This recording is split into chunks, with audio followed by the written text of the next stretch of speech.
Hello, नमस्कार दोस्तों आपका स्वागत है आपके अपने इस YouTube चैनल धरतीपुत्र फाउंडेशन में।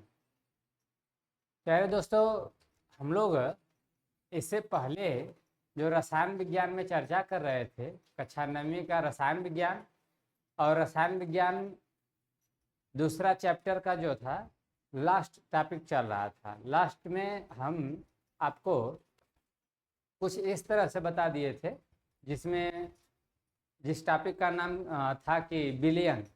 बिलियन क्या था प्यारे बच्चों, आपको याद होगा। एक बार हम पुनः उसको रिवाइज कर देते हैं कि बिलियन में क्या बताए थे।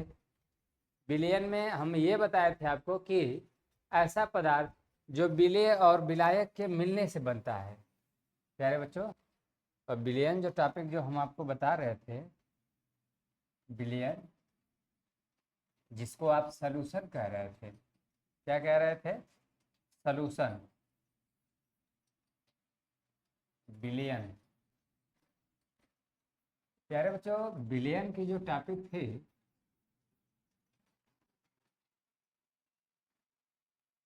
हम आपको बिलियन में ये बताए थे कि ऐसा पदार्थ जो विलेय और विलायक जो विलेय और विलायक जो विलेय और विलायक के मिलने से बनेगा। विलेय और प्लस क्या मिलने से? विलायक। प्यारे बच्चों, आपको याद होगा कि हम जब विलेय की बात कर रहे थे, विलेय अर्थात जिसे सल्यूट कहते हैं इंग्लिश में, जब विलेय की बात कर रहे थे प्यारे बच्चों, तो विलेय में कुछ इस टाइप से था कि ऐसा पदार्थ जो किसी वस्तु में घुल जाए, ऐसा पदार्थ जो किसी वस्तु में घुल जाए, उसे क्या कह रहे थे प्यारे बच्चों? विलेय कह रहे थे। एग्जाम्पल में भी हम आपको बता चुके हैं, याद होगा आपको।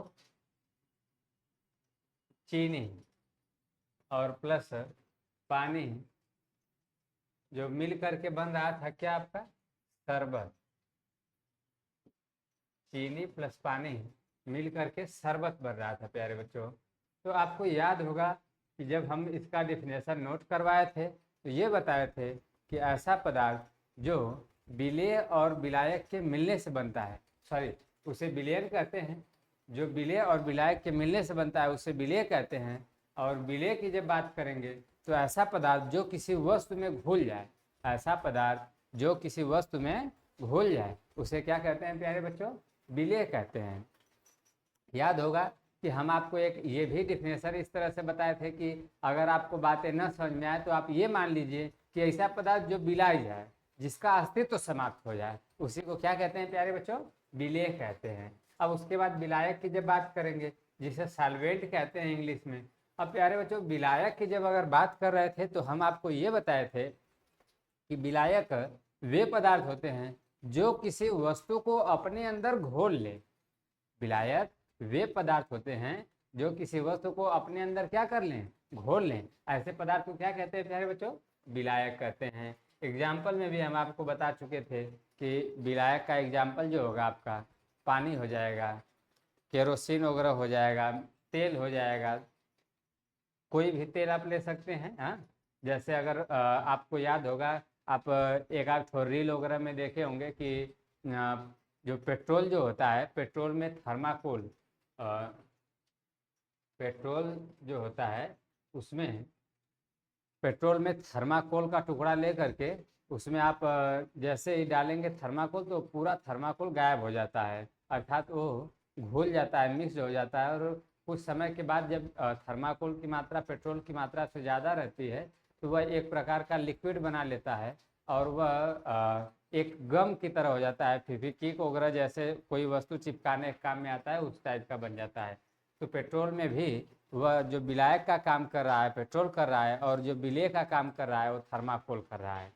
प्यारे बच्चों, मेरी बातों को आपको समझ में आ रही होंगी। अब हम लोग आगे जो डिस्कस करेंगे, जो चर्चा करेंगे, आगे कुछ इस हिसाब से चर्चा करेंगे कि सर आप बताए थे बिलियन के बाद आप बताए थे निलंबन। निलंबन, उसके बाद हम आपको बताए थे प्यारे बच्चों कोलाइड।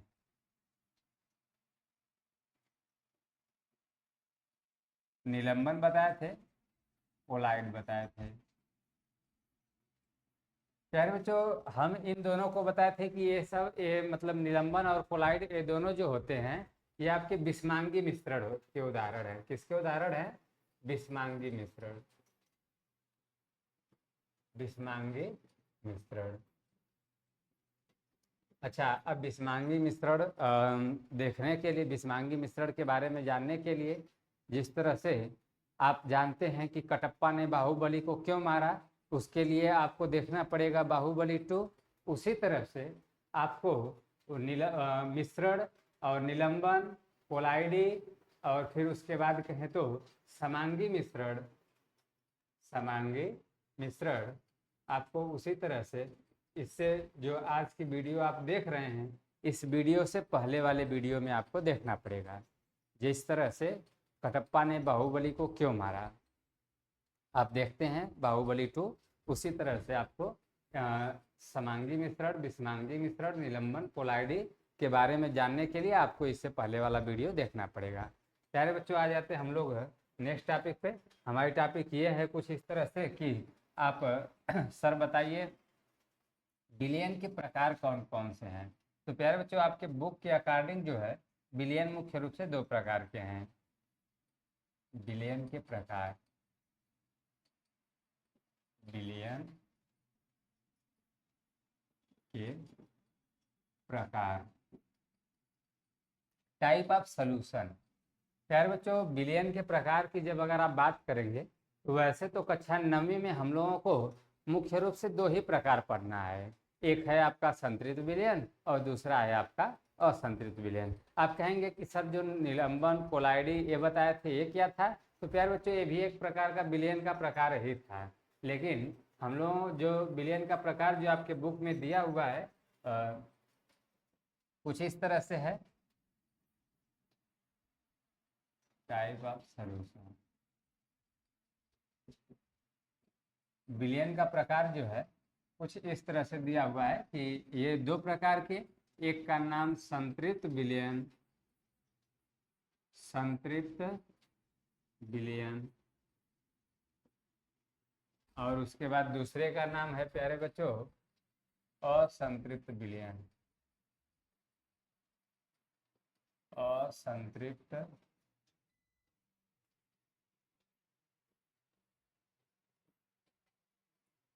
संतृप्त विलयन और असंतृप्त विलयन, संतृप्त विलयन। अब प्यारे बच्चों हम लोग संतृप्त विलयन के बारे में थोड़ा सा डिफिनेशन इसका देख लेते हैं। सबसे पहले ओरल समझ लीजिए संतृप्त विलयन कहते किसे हैं। संतृप्त विलयन की जब अगर डिफिनेशन की अगर आप बात करेंगे तो इसका डिफिनेशन कुछ इस तरह से हो जाएगा कि ऐसा विलयन जो किसी दिए गए तापमान पर, ऐसा विलयन जिसमें किसी दिए गए तापमान पर विलय की मात्रा घुलना, विलय की मात्रा घुलना बंद हो जाए, जो विलय की मात्रा है वो घुलना बंद हो जाए, तो ऐसे विलयन को संतृप्त विलयन कहते हैं।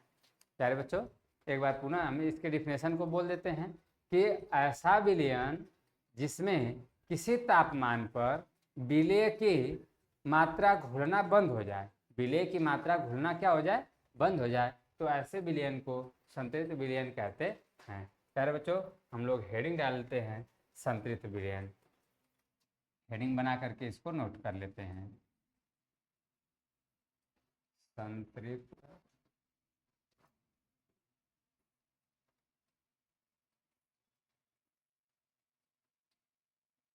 संतृप्त विलयन, संतृप्त विलयन, ये हमारी हेडिंग हो जाएगी। और संतृप्त विलयन में इसका डिफिनेशन नोट करेंगे। डिफिनेशन कुछ इस तरह से होगा कि ऐसा विलयन, ऐसा विलयन जो किसी ताप पर, या जिसमें किसी ताप पर, नोट कर लीजिए इसको, जिसमें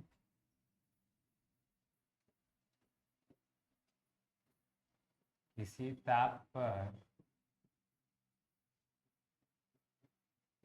जिसमें किसी ताप पर विलेय पदार्थ का, जिसमें किसी ताप पर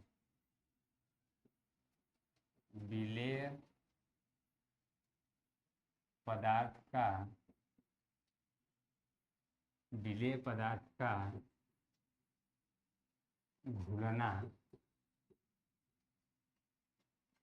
विलेय पदार्थ का घुलना बंद हो जाए, बंद हो जाए, तो ऐसे विलयन को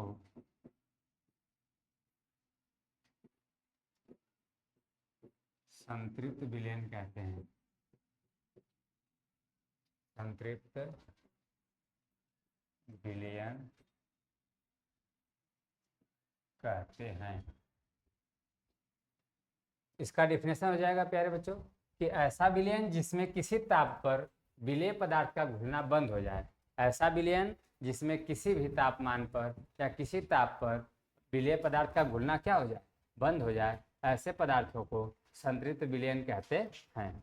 प्यारे बच्चों, यदि हम लोग एग्जाम्पल की आप बात करेंगे तो एग्जाम्पल में कुछ इस तरह से ले लेते हैं कि आप एक कप, जैसे एक कप ले लेते हैं पानी, और एक कप से ज़्यादा है या एक कप से थोड़ा अधिक मात्रा में हम लोग ले लेते हैं चीनी। जब यदि चीनी की मात्रा अधिक ले लेते हैं, एक कप से ज़्यादा है, और पानी की मात्रा चीनी की अपेक्षाकृत कम ले लेते हैं, प्यारे बच्चों यह एक समय ऐसा आएगा, पहले तो जब चीनी की कम मात्रा डालेंगे पानी में तो ये घुलता जाएगा, घुलता जाएगा, और एक समय के बाद जो है यह चीनी जो है घुलना बंद हो जाएगा। और जब चीनी इसमें घुलना बंद हो जाएगा तो आप देखे होंगे कि जिस तरह से कहते हैं कि वो चीनी पसीज गई है, तो जो जब चीनी जो है पानी की तरह, या पानी जब छोड़ देती है या पसीज जाती है, तो इस टाइप से जो विलयन बनता है, तो ऐसे विलयन को संतृप्त विलयन कहते हैं। ऐसे विलयन को क्या कहते हैं प्यारे बच्चों? संतृप्त विलयन कहते हैं।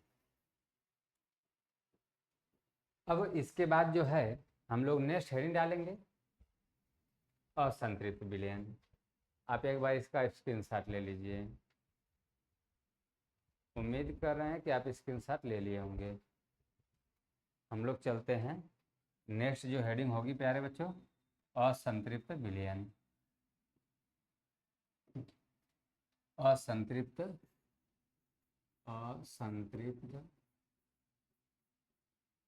विलयन।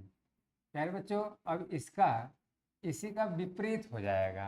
अब इस जो अभी संतृप्त विलयन आप लिखे हैं, इसी का विपरीत डिफिनेशन हो जाएगा। जो विपरीत का मतलब इसका उल्टा है। आप कहेंगे कि ऐसा विलयन जिसमें किसी तापमान पर, ऐसा विलयन जिसमें किसी तापमान पर विलेय पदार्थ का घुलना बंद न हो। ऐसा विलयन जिसमें किसी तापमान पर विलेय पदार्थ का घुलना बंद न हो, तो ऐसे विलयन को असंतृप्त विलयन कहते हैं। आप इसको नोट कर लेते हैं कि ऐसा विलयन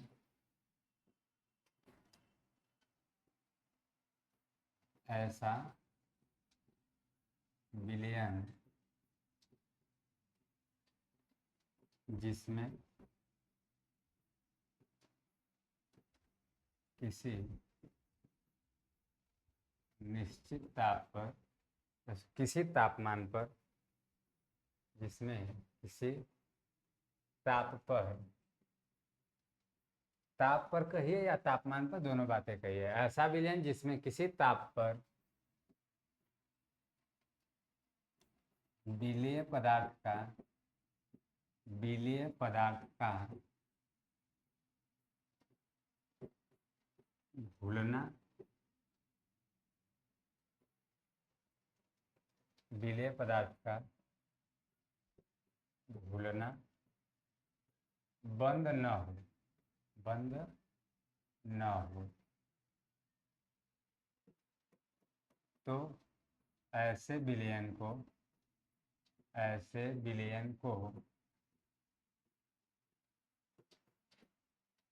असंतृप्त विलयन कहते हैं। ऐसे विलयन को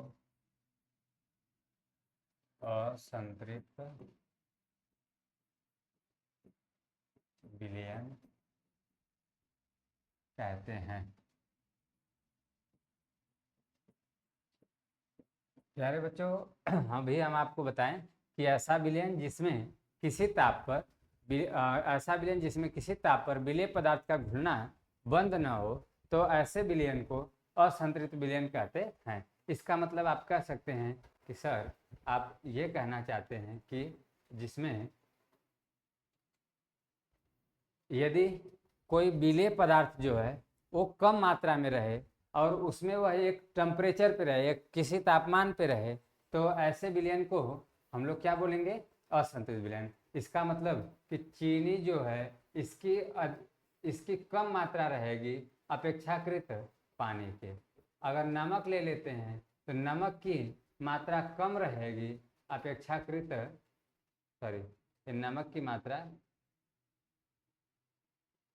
नमक की मात्रा कम रहेगी अपेक्षाकृत किसके? पानी के। प्यारे बच्चों, जब चीनी की मात्रा कम और पानी की मात्रा अधिक, इसका मतलब आप कह सकते हैं कि सर आप कह रहे हैं कि किसी तापमान पर, इसका मतलब जिस तरह से हम लोग चाय बनाते हैं, तो चाय जब बनाते हैं तो उसमें कभी कभी ऐसा होता है कि चीनी की मात्रा कम हो जाती है और पानी की मात्रा ज़्यादा हो जाती है, जिससे चाय फीकी पड़ जाती है। इसीलिए कहते हैं चाय तो बड़ी मस्त थी पर चीनी बड़ी कम थी। चाय तो बड़ी मस्त थी पर चीनी बड़ी कम थी। तो इसका मतलब कि सर आप ये असंतृप्त विलयन का उदाहरण बता रहे हैं। चाय तो बड़ी मस्त थी पर चीनी बड़ी कम थी। इसका मतलब पानी की मात्रा उसमें ज़्यादा रहेगा और चीनी की मात्रा क्या रहेगा? कम रहेगा। प्यारे बच्चों, इस तरह से ये आपका संतृप्त विलयन और असंतृप्त विलयन जो आपके बुक में दिया हुआ है ये आपका समाप्त हुआ। थोड़ा सा इसमें और भी आप जान लीजिए। आप कहेंगे कि सर जैसे ही थोड़ा सा आप क्लास 9 से अगर हायर क्लास में जाएंगे प्यारे बच्चों, तो आपको विलयन में दो ठो और प्रकार देखने को मिलेगा। एक तो अभी हम आपको बताएं, सबसे पहले नंबर पर बताए थे विलयन में कुछ इस तरह से कि विलयन, फिर उसमें आपको बताए थे निलंबन, और फिर उसके बाद आपको बताए थे कोलाइड, और फिर उसके बाद हम आपको बताएं प्यारे बच्चों कि निलंबन कोलाइड हो गया, और इसके बाद संतृप्त विलयन बताएं, संतृप्त विलयन,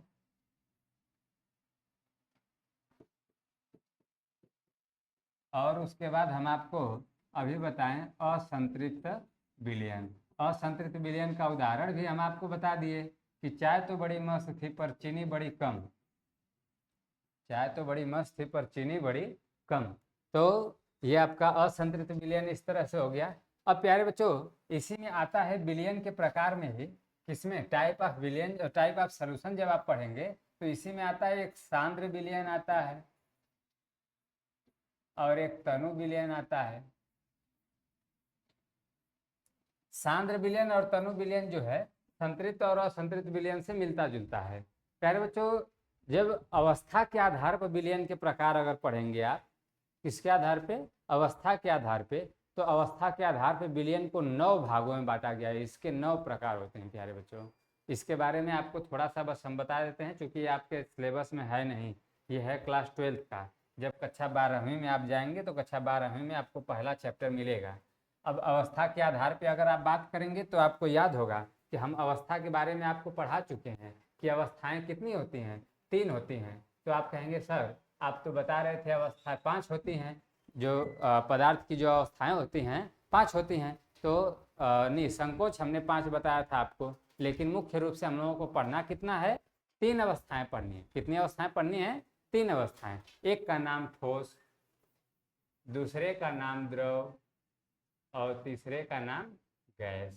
तो प्यारे बच्चों, जब ठोस, द्रव और गैस की जब अगर बात करते हैं आप, तो इन अवस्था के आधार पर विलयन को 9 भागों में बांटा गया है। इसका मतलब आप कह सकते हैं कि सर आप ये कहना चाहते हैं कि ये जो ठोस दिया हुआ है, ये 3 दिया हुआ है और इन तीनों से मिल करके ही जो विलयन बन रहा है। जैसे ठोस का ठोस में विलयन पहला बनेगा, ठोस का ठोस में विलयन दूसरा बनेगा, ठोस का द्रव में विलयन तीसरा बनेगा, ठोस का गैस में विलयन चौथा बनेगा, द्रव का द्रव में विलयन, द्रव का ठोस में विलयन और द्रव का गैस में विलयन। प्यारे बच्चों, इस तरह से फिर उसके बाद छठ हो गया आपका। अगर सातवें की जब अगर आप बात करेंगे तो गैस का गैस में विलयन, गैस का द्रव में विलयन और गैस का ठोस में विलयन। इसका मतलब 6 ठो वो और गैस वाले से 3 बनाए तो 6 3 कितने हो गए, टोटल 9 प्रकार के हो गए। तो प्यारे बच्चों, ये विलयन के प्रकार रहा और विलयन के प्रकार इस तरह से आपका समाप्त हुआ। प्यारे बच्चों, आपके बुक में एक न्यूमेरिकल दिया हुआ है जो लास्ट और सबसे अंतिम क्वेश्चन आपका बचा हुआ है। उसके बाद अगर आप बात करें तो यदि आप अपने बुक को उठा करके देखेंगे तो मैं जितना भी डिफिनेशन बताया हूँ सब कुछ आपके बुक से ही रिलेटेड पूरा डिफिनेशन बताया गया है। आप उसका आंसर एक एक प्रश्न का आंसर आप आराम से दे सकते हैं। अब हम लोग थोड़ा सा उस प्रश्न पे डिस्कस कर लेते हैं कि वो प्रश्न क्या है। प्रश्न को निकालने से पहले एक बार हम प्रश्न पढ़ कर सुना देते हैं आपको। प्रश्न कुछ इस तरह से है कि एक संतृप्त विलयन बनाने के लिए 36 ग्राम सोडियम क्लोराइड को 100 ग्राम जल में 293 केल्विन पर घोला जाता है, तो इस तापमान पर इसकी सांद्रता प्राप्त करें। प्यारे बच्चों, विलयन की सांद्रता ज्ञात करने के लिए फार्मूला होता है। कौन सा फार्मूला होता है? तो आप कहेंगे कि सर विलयन की सांद्रता, विलयन की सांद्रता। प्यारे बच्चों, वैसे तो विलयन की सांद्रता ये टॉपिक जो है कक्षा 11वीं में पहला चैप्टर और कक्षा 12वीं में दूसरा चैप्टर जो विलयन चैप्टर का नाम है उसमें था, लेकिन आपने भी दे दिया है तो कोई बात नहीं, इसको आप देख लीजिए। विलयन की सांद्रता किसे कहते हैं, विलयन की सांद्रता क्या होती है? विलयन की सांद्रता बराबर फार्मूला होता है प्यारे बच्चों, विलेय पदार्थ का द्रव्यमान, विलेय पदार्थ का, विलेय पदार्थ का द्रव्यमान बटा के विलयन का द्रव्यमान, विलयन का द्रव्यमान गुणे 100। विलेय पदार्थ का द्रव्यमान बटा के विलयन का द्रव्यमान गुणते 100, ये जो है आपका विलयन की सांद्रता का डिफिनेशन है प्यारे बच्चों। विलयन की सांद्रता, विलयन की सांद्रता क्या है? विलेय पदार्थ का द्रव्यमान। अब विलेय पदार्थ के द्रव्यमान का मतलब आप एक बात ध्यान दीजिए, कक्षा 9वीं से जैसे ही आप 10वीं में जाएंगे तो उसमें आपको एक प्रश्न केमिस्ट्री में ही मिलेगा, दूसरा चैप्टर जिसका नाम है अम्ल क्षार एवं लवण। अम्ल क्षार एवं लवण में बोर्ड में हर साल एक प्रश्न आता था कि इस तरह से आता था कि किसी विलयन की सांद्रता 1.0 गुणे 10 पे घाते -3 मोल प्रति लीटर हो तो विलयन की सांद्रता ज्ञात कीजिए। तो प्यारे बच्चों, सॉरी, विलयन की पीएच मान ज्ञात कीजिए। उसमें विलयन का पीएच मान पूछता था और पीएच मान, पीएच वैल्यू निकालने के लिए आपको 10वीं में आपको देखने को मिलेगा, बताया जाएगा कैसे निकाला जाता है। इसका फार्मूला होता है -log10⁻x होता है, -log10⁻x। तो इसे अभी हम लोगों को नहीं देखना है, ये हमें बताने का मकसद ये था कि इसमें जो विलयन की सांद्रता जो दे दिया रहता था, विलयन की सांद्रता इस तरह से देता था कि विलयन की सांद्रता इस तरह से देता था कि किसी विलयन की सांद्रता 1.0 या 2.0 गुणे या गुणा के रूप में गुणा 10 पे घाते -3 मोल प्रति लीटर देता था, मोल प्रति लीटर। इसका मतलब आप कह सकते हैं कि सर विलयन की सांद्रता का जो फार्मूला, जो मात्रक जो होता है, जो यूनिट जो होता है, जो इकाई जो होता है किसकी, विलयन के सांद्रता की, मोल प्रति लीटर होती है। क्या होती है प्यारे बच्चों? मोल प्रति लीटर। आते हैं अपने क्वेश्चन पे। क्वेश्चन हमारा कुछ इस तरह से था कि एक संतृप्त विलयन बनाने के लिए, क्वेश्चन को हम नोट कर देते हैं, उसके बाद जो है आपको बताते हैं इसका सलूशन कैसे होगा। क्वेश्चन क्या है आपका, कुछ इस तरह से कि एक संतृप्त विलयन बनाने के लिए, संतृप्त विलयन बनाने के लिए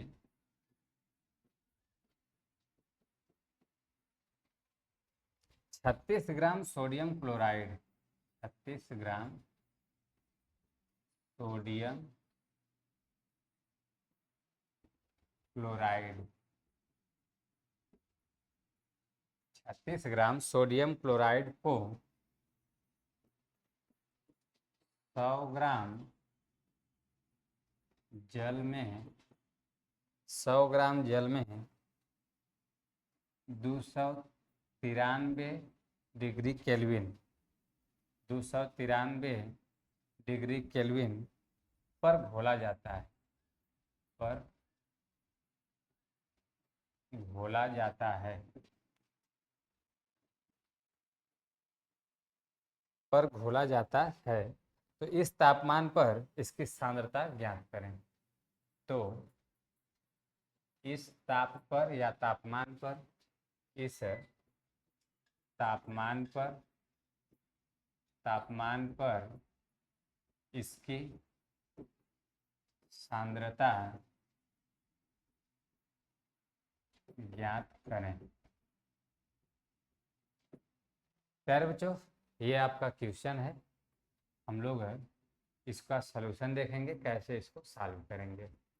आप कहेंगे कि सर अभी आप बता कुछ इस तरह से रहे थे कि विलयन की सांद्रता पूछा है, इसकी सांद्रता ज्ञात करना है। तो सर सांद्रता का जो डिफिनेशन बताए हैं, विलेय पदार्थ का द्रव्यमान, और वही विलेय पदार्थ याद होना चाहिए आपको। विलेय पदार्थ जैसे चीनी जो घुल रही थी, नमक घुल रहा था ना, तो इसको हम बताए थे कि उसे हम लोग विलेय कहेंगे। तो विलेय पदार्थ का जो द्रव्यमान होगा, जो विलेय पदार्थ का भार होगा। अब कहेंगे कि सर द्रव्यमान भार उसको कैसे पहचानेंगे, तो आप आसानी से आराम से पहचान लेंगे कि जब विलेय पदार्थ का द्रव्यमान दिया होगा या भार दिया होगा, तो वो या तो फिर ग्राम में दिया होगा, किसमें दिया होगा प्यारे बच्चों, ग्राम हिंदी में लिखा गया होगा, या फिर स्मॉल जी लिखा गया होगा, या फिर किलोग्राम लिखा गया होगा।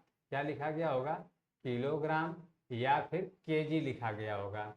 तो आप आराम से पहचान लीजिए कि जहाँ पे जी लिखा गया है, तो जी का मतलब हो जाएगा आपका क्या, विलेय पदार्थ का द्रव्यमान, मतलब किलोग्राम में। कह रहे हैं बिलियन का द्रव्यमान।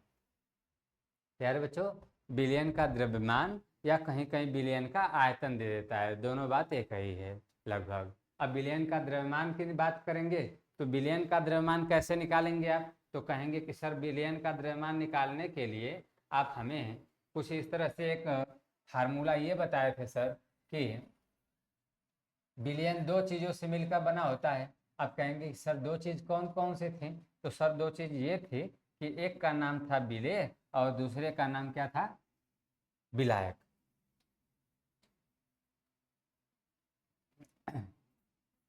विलेय और दूसरे का नाम क्या था, विलायक।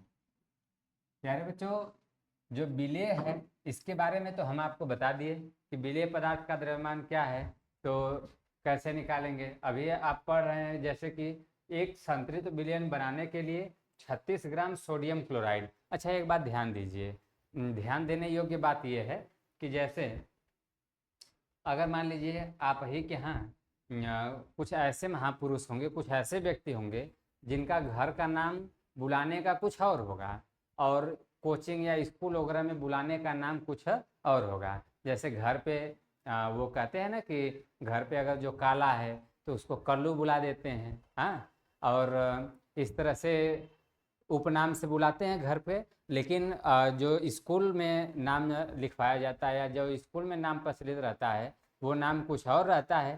तो अब उसी तरह से अब देख रहे हैं कि यह सोडियम क्लोराइड दे दिया है। क्या दिया है, सोडियम क्लोराइड। तो सोडियम क्लोराइड देख करके अब आपको ये बातें कन्फ्यूजन होगी, चूँकि आप कक्षा 9वीं में हैं और 9वीं में 8वीं से 9वीं में गए हैं, तो आपको थोड़ा बहुत प्रॉब्लम होगी। यहाँ पे प्रॉब्लम कुछ इस तरह से होगी प्यारे बच्चों कि सर सोडियम क्लोराइड आप कर रहे हैं और सोडियम क्लोराइड तो सर हम लोग पहली बार सुन रहे हैं, तो इसमें सोडियम क्लोराइड आप पहली बार नहीं सुन रहे हैं, इससे पहले आप नाम सुन चुके हैं। सोडियम क्लोराइड का जब अगर आप सूत्र लिखेंगे फार्मूला तो होगा NaCl।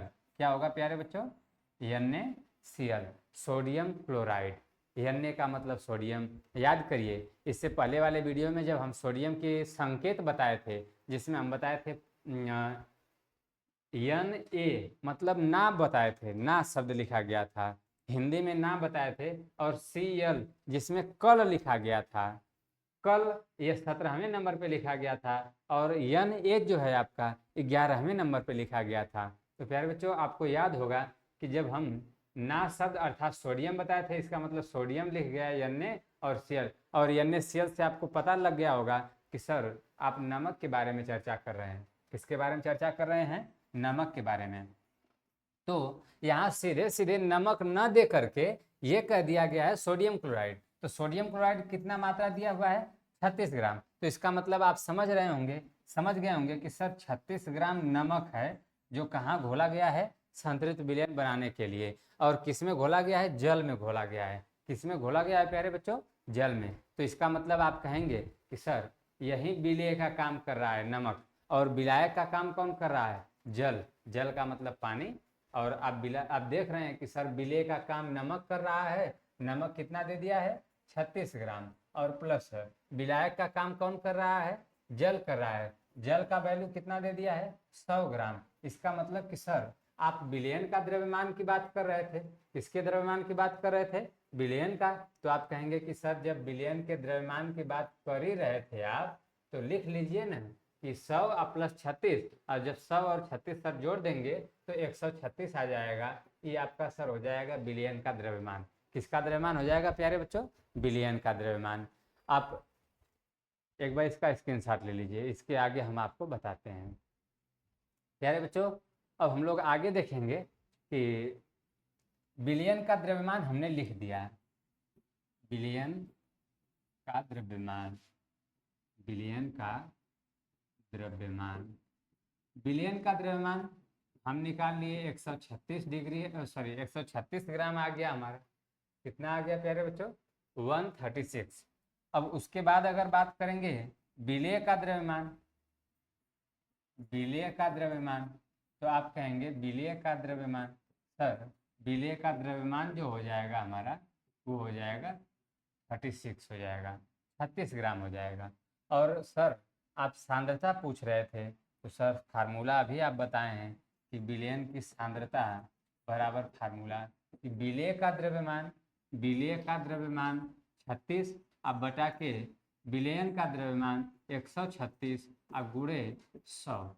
अब इसी को हम लोगों को प्यारे बच्चों सॉल्व कर लेना है। याद करिए कि आपको इस टाइप से क्वेश्चन करवाए गए होंगे कक्षा 8वीं में, 7वीं में, जब परसेंटेज में बदलने के लिए आपको क्वेश्चन जो है ऐसे बहुत से क्वेश्चन करवाए गए हैं कि 500 में कोई व्यक्ति 500 में अगर पाया है 420 नंबर, तो इसका परसेंटेज वैल्यू क्या होगा? तो आप कह रहे थे कि सर इसको हम लोग लिखते थे कुछ इस तरह से कि 420 बटा के 500 अब गुणे 100 कर लेते थे, 0 से 0 काट देते थे, 5 से सर भाग देते थे, तो 5 बटे 40 और 20 5 को 20 आ जाता था। इसका मतलब कि सर 84% हमारा आंसर आ जाता था। तो सेम वैसे ही प्रक्रिया से आप इसको सॉल्व करेंगे। जब इसको अगर सॉल्व करेंगे तो हम लोग देख लेते हैं कि कैसे सॉल्व करेंगे। आप कहेंगे कि सर सबसे पहले तो इसको काट दीजिए, 136 को और 136 को कैसे काटेंगे? तो हम देख लेते हैं। सबसे पहले छोटी संख्या से काटते हैं। आप कटाना इसको काटने की प्रक्रिया जो है आप सीख गए होंगे, पहले से ही बता दिया गया हो, चूँकि ये छोटे बच्चों को ही बताया जाता है 6वीं 7वीं 8वीं में कि जोड़ घटाव कैसे किया जाता है, गुणा भाग कैसे किया जाता है। अगर आप 6वीं 7वीं 8वीं पढ़ करके अगर आप 9वीं में आ गए हैं तो आपको इतनी बातें जरूर पता होंगी। अब इसको 2 से अगर काटते हैं प्यारे बच्चों, तो हम लोग देख रहे हैं कि 2 एकाई 2 हो जाएगा और 1 16, 2 8 कितना हो जाएगा? 16। 2 से इसको काट लीजिए तो 2 छक्का 12 हो जाएगा, 1 16, 2 8 कितना हो जाएगा? 16 हो जाएगा। फिर 2 से काटेंगे प्यारे बच्चों तो 2 9 18 हो जाएगा, और 2 से काटेंगे 2 3 6, 2 चौका कितना हो जाएगा? 8 हो जाएगा। ये आपका 34 हो गया। और इधर जो है अब देखेंगे कि ये 34 और 9 ये तो अब कटेगा नहीं, अब इधर 2 से फिर काटते हैं और इसको 100 को काट लेते हैं। तो 2 से आप काटेंगे तो 2 एकाइम 2 हो जाएगा और 2 साते 14 हो जाएगा। 2 से इसको काटेंगे तो 50 हो जाएगा। 2 5 10 और एक जीरो लग जाएगा। अब ये 17 तो कटेगा नहीं, जब नहीं कटेगा 17 से कोई संख्या तो इसका 9 का और 50 का आप गुणा करा लीजिए। जब गुणा कराएंगे तो आप कहेंगे कि सर 9 पंचे 45 450 आ गया। आप बटा के कितना कर लेते हैं प्यारे बच्चों, 17 कर लेते हैं। अब ध्यान दीजिए 17 इतना पे ही नहीं छोड़ना है। अब इसे जो है क्योंकि आप इसका परसेंटेज वैल्यू में इसका हमें वैल्यू निकालना है कि विलयन की सांद्रता हमेशा परसेंटेज में होगी, तो क्या होगी, इसको जब निकालने के लिए आपको पॉइंट में लेकर जाना होगा। पॉइंट का मतलब बोले तो दशमलव। दशमलव में जब बदलने के लिए आप इसमें करेंगे क्या, 17 से भाग देंगे। अगर आप मौखिक भाग नहीं दे पाते हैं तो कुछ इस तरह से भाग दे लीजिए, 450 अब भागे कितना, 17। 17 से देख लेते हैं, क्योंकि यह 2 डिजिट है तो पीछे से एक अंक छोड़ करके हम लोग आगे से दो डिजिट जो है 2 अंक देख लेते हैं। हम देख रहे हैं कि यह 45 दिया हुआ है। कितना दिया हुआ है प्यारे बच्चों, 45। 45 का मतलब अब हमें 17 का पहाड़ा इस तरह से पढ़ना है कि पहाड़ा 17 का ऐसे पढ़ना है कि 45 आ जाए या फिर 45 से कम रहे, 45 से ज़्यादा न हो। तो आप 17 का पहाड़ा पढ़ेंगे तो आप कहेंगे कि सर 17 के 17, 17 दूना 34 और 17 तिया 51, 3 बार में जो होगा प्यारे बच्चों 51, 17 तिया 51 आ जा रहा है। इसका मतलब हम एक बार और कम लेकर पढ़ेंगे 2 बार, तो 17 दूना के 34 हो जाएगा। 17 दूना के कितना हो जाएगा प्यारे बच्चों, 34। तो आप कहेंगे कि सर इसको हम लोग इस तरह से माइनस करते हैं। यहाँ पे जब माइनस करते हैं तो आप कहेंगे कि सर 5 में से 4 जाएगा, 1 बच गया, और 4 में से 3 गया तो सर 1 बच गया, और ये बच गया सर ऊपर से 0 हम लोग इसको उतार लिए। अब 110 हमारा बन गया। 110 जब बन गया तो 17 का पहाड़ा कुछ इस तरह से पढ़ना है कि 110 आ जाए या फिर 110 से कम रहे, 110 से ज़्यादा न होवे। तो आप कहेंगे कि सर 17 का पहाड़ा पढ़ते हैं, 17 के 17, 17 दूना 34 और 17 तिया 51, 17 चौका 68, 17 पचे 85, 17 छक्का 102, 17 साते 119। तो जब प्यारे बच्चों 17 साते 17 गुणे 7 अगर जब कर रहे हैं तो 119 आ जा रहा है। और हम देख रहे हैं 7 बार में 119, मंगाना कितना है 110। इसका मतलब आप कह सकते हैं कि सर आप कह सकते हैं कि सर ये जो 110 है और ये 119 है, सर ये ज़्यादा हो गया। कितनी बार में, 7 बार में। इसका मतलब कि सर आप 6 बार अगर लेकर चलते हैं, 17 छक्का तो 17 छक्का 102 होगा। 17 छक्का कितना होगा प्यारे बच्चों, 102। इसका मतलब कि सर हम इससे आप यही बताए हैं कि 102 110 से कम बार लेकर के जा सकते हैं, अधिक बार नहीं लेकर जाना है। तो 17 छक्का कितना, 102। तो हम 102 लिख लेते हैं। और ये इसमें 0 में से 2 तो घटेगा नहीं, यहाँ से जब माइनस करेंगे तो जब 0 में से नहीं घटेगा तो इधर से ये कैरी लेगा, हासिल लेगा, तो ये 10 हो जाएगा। 10 में से 2 जाएगा आपका 8 बच जाएगा, और ये आपका 0 हो गया, और ये 1 में से 1 जाएगा, कुछ नहीं कट जाएगा। प्यारे बच्चों अब 8 हम देख रहे हैं कि अब कोई अंक उतारने लायक नहीं है, तो आप यहाँ पे दशमलव बढ़ाएंगे। कितना बढ़ाएंगे, दशमलव। और उसके बाद जो है आप जब दशमलव लगाएंगे तो एक अंक जो है आगे आप लिख सकते हैं, एक अंक 0 लगा करके आप लिख सकते हैं। कैसे लिखे हैं आप यहाँ पे देख रहे हैं।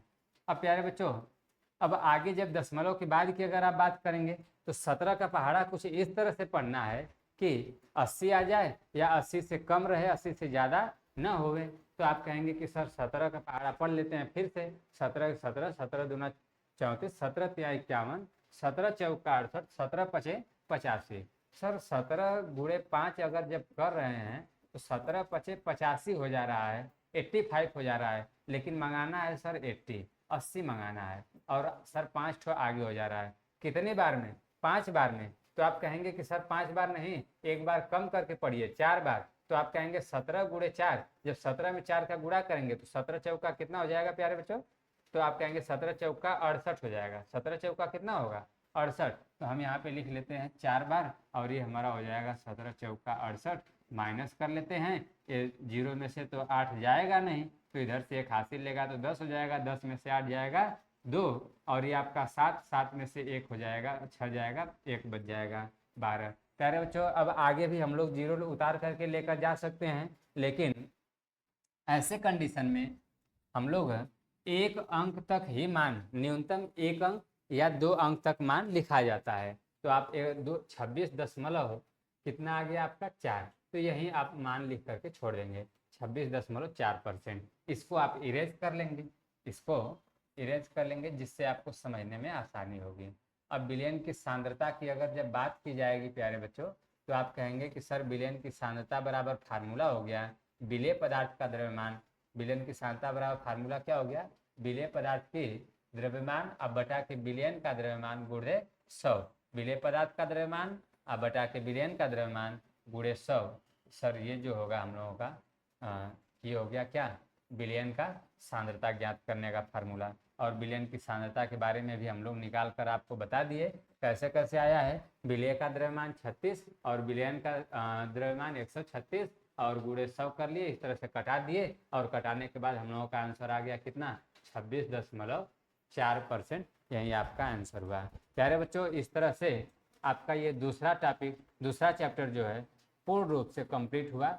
आप का जो इसमें और जो शेष बचा क्वेश्चन है, जैसे बहुविकल्पी ऑप्शनल क्वेश्चन और न्यूमेरिकल वगैरह जो भी अगर आपको प्रॉब्लम हो तो आप कमेंट बॉक्स में अपने क्वेश्चन को ज़रूर कमेंट करें, जिससे मैं आपको उस प्रश्न का जवाब अगले वीडियो में दे सकूं। प्यारे बच्चों यदि वीडियो पसंद आई हो तो वीडियो को चैनल को सब्सक्राइब, पहली बार हैं चैनल पे तो सब्सक्राइब कर लें और इसे अपने मित्रों के पास ज़्यादा से ज़्यादा शेयर करें। जय हिंद।